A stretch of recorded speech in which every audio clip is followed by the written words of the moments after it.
kini atong unang novena pahinungod sa ato ang patron, mahal na Birhen sa Candelaria.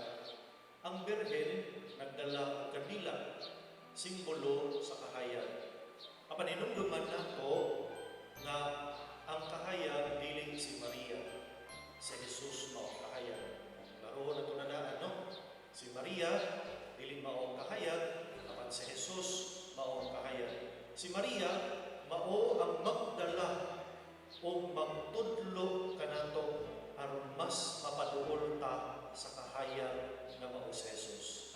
Pero mga igsuon, ang atong debosyon sa mahal na Birhen sa Candelaria dili dapat taman lang sa pagsayaw na may dalang kandila. Dapat ang atong debosyon dili lamang taman sa prosesyon. Dapat dili lamang taman sa pagdagko ng kandila. Dapat dili lang taman sa pagpangko sa mga novena. Kaya ang tinuod na debosyon, ang tinuod na deboto sa mahal na Birhen Maria sa Candelaria, ang tinuod na nagpadayag sa paghigugma sa mahal na Birhen Maria, kadto gyud tanang magdala kanato na ilhon pagtayo ang Dios o mahigugmaon o maningkamot nga mutuman sa kabubuton sa Dios. Di ba?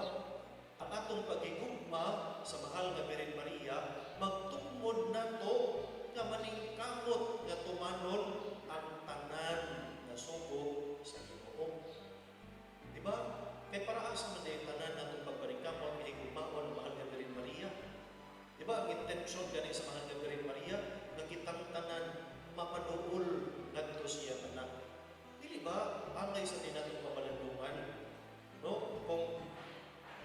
Kung musulti ta nga deboto ta sa mahal nga Birhen Maria, Birhen sa Candelaria, pagtamo nato itong kagalingon, isip pamalandong, no? Kanang sugod sa akong pagkadiboto sa mahal nga Birhen Maria sa Candelaria, na doon na may nabagpo sa akong kinabuhi. Sugod sa